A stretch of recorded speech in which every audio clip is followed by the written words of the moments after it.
O Domine somnium habui,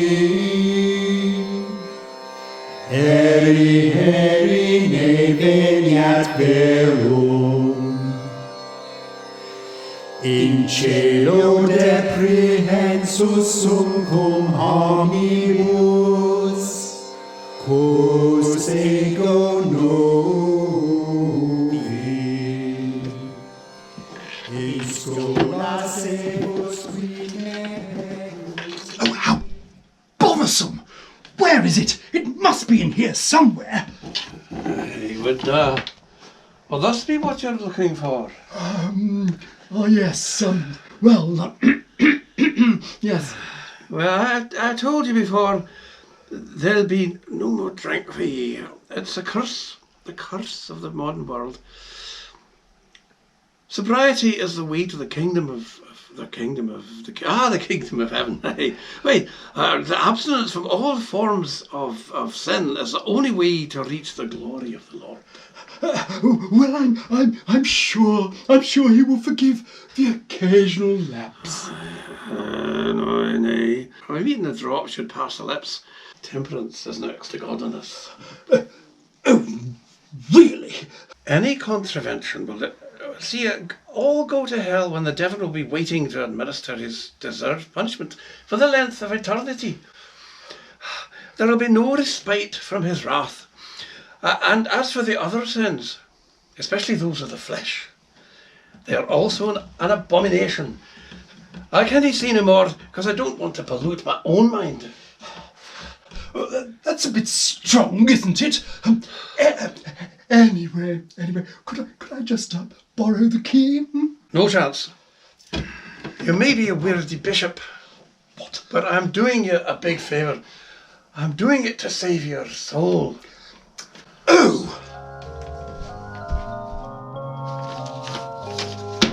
Where is Murdoch? He's never around when I need him. I suppose he's around the monastery, terrorising the monks. Father Edwin, what can I do for you? Well, Father Francis, I'm worried about something. Very worried. What is troubling you? Well, it's Laura. Laura?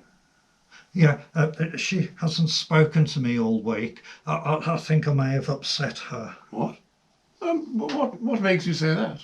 Well, on Monday, when I got back from the shop in the village, she accused me of looking at the young woman behind the counter in a lascivious way, and I said I wasn't.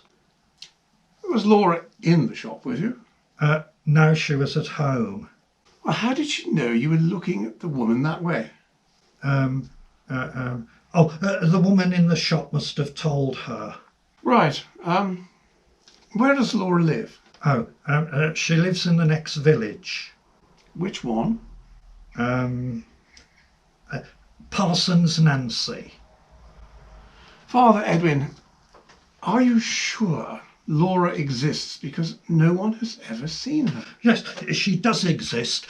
She is a real person. You can talk to her if you like. That's her phone number. So you can talk to her right now and ask her why she's not speaking to me. Anyway, I must go now.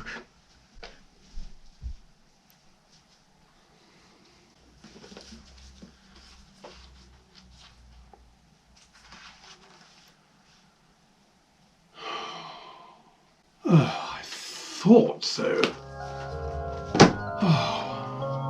Well, that's a tidying up done, so what should we do now?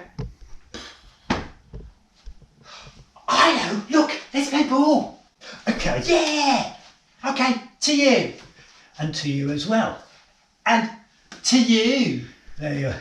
And to you. Oh, this is easy. I'm going back a bit. For goodness sake.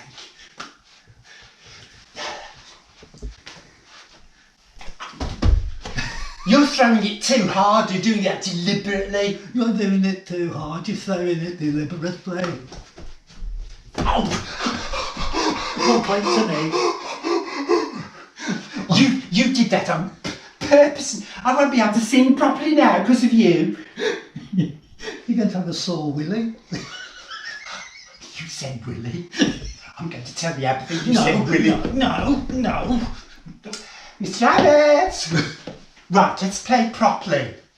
I was playing properly. No, you weren't. You were playing like a retard. Well, you throw like a girl. There. 2 points to me. 2 points. 2 points. Two Yes, points. 2 points. Like a girl. 2 points to me. Well, it is 2 points to me. Let's carry on playing and stop boasting. Oh, this is boring. Yeah. We need something to aim at. Hey, What? what about that fire alarm thing on the wall? Missed. Complete crap. It was close. That was complete and utter crap. But I bet you can't get it as close as Watch and learn. What was that? What was that? You were distracting me. You put me off completely. I'm gonna... What was that? My arm went, and it was on target, and then it went like that. That was utterly wet. Utterly wet. A baby of 3 could have done better than that. That's how you do it. Go on then. Disgrace yourself. You miserable worm.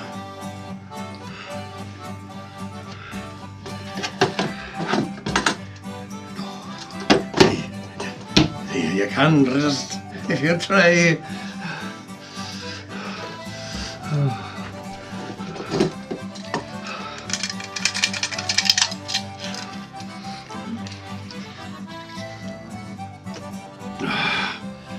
There, man. There, now, man. Are you satisfied with yourself? Eh? You're a pathetic piece of filth. You can't just stop yourself, can you? Go on. Have another drink. Have another drink. Thank Farrell. The clutches of a deal himself. Pathetic. That's what you're one. Well, you know what's coming. You know you deserve to be punished. And ye shall be.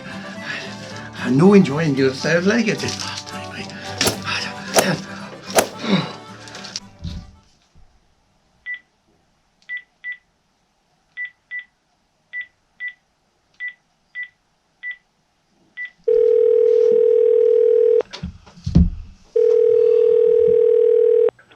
Hello? Hello. Is that Laura?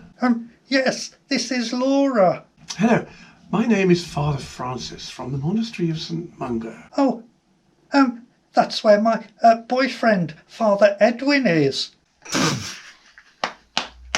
He's really good at what he does. Well, Father Edwin is a bit upset because he says you two are not speaking to each other. That's right. He was looking at a woman in the shop village lasciviously. I see. Well, he shouldn't have done that. It was dirty thing to do. And if he keeps on doing it, then his willy will drop off. Well, I'm sure he didn't mean to distress you. So could you please make friends with him, as he is very upset. OK, I will then. Goodbye.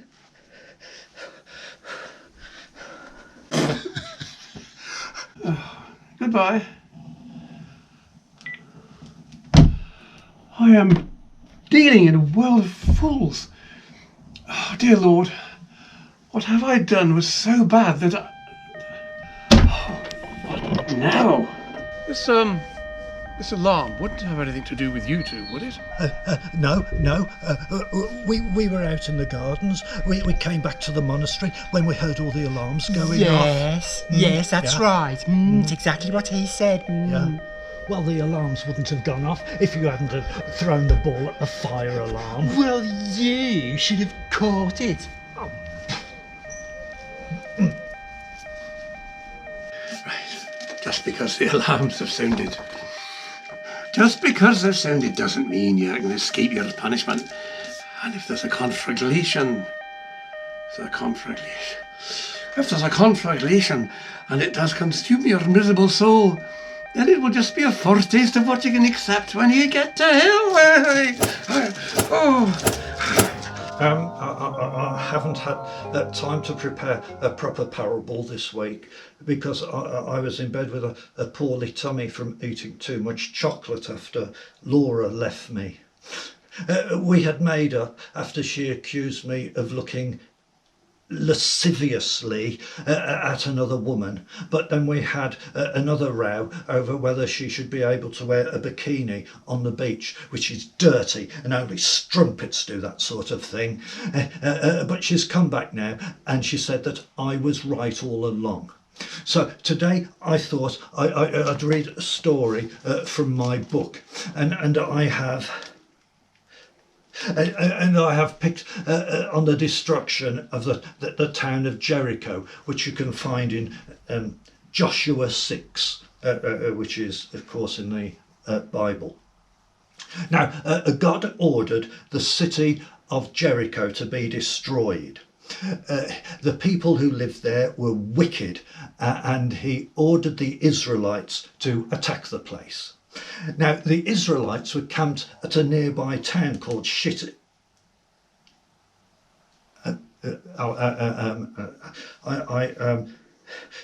think that must be a misspelling, because God would never allow a rude word to appear in the Bible. Right. Now, Joshua sent out a couple of spies, and they stayed with Rahab, who was a prostitute. This is not a nice story, so I'm not going to go into more detail. I think what happened in the end is that the Israelites, they marched around the town of Jericho, stamping their feet and playing loud music, and then they killed everyone in the town except for the prostitute. Lady. Right. I'm surprised that the walls of this monastery don't come tumbling down when Brother Perceval plays his noisy rock music CDs so loud when the abbot isn't here. I don't like pop music. The songs are all about soppy things like love, except the one about the yellow submarine. I don't like the world in which pop stars live either. It's all sex and drugs and guitars and the like. And they seduce young women, and they do dirty and rude things to them. And they don't wash, and they wear the same underpants for weeks on end. And they do wee-wees up lampposts. Now, I have told Laura that's my girlfriend, that she's not allowed to listen to that sort of music. She can listen to church music and sing hymns. Then she asked if it was okay to listen to people like Beethoven and Mozart, and I said she could, as long as they didn't play guitars or do dirty things to young women. But the other day I heard her listening to a song called Rock Around the Cock, or something like that, and I told her she was dirty, and she said that I should listen to the words more carefully, and that it was clock. And then she said she liked listening to rock and roll music, and I accused her of wanting to be a guitarist's moll, and wanting him to do dirty sex to her, and she said that she wouldn't mind, and I told her that afterwards she'd have to live on a council estate because she'd have worms in her fanny, and she said that it was better than living here with me, and so I told her to go, and I called her a strumpet, and then she threw my favourite socks out of the window, and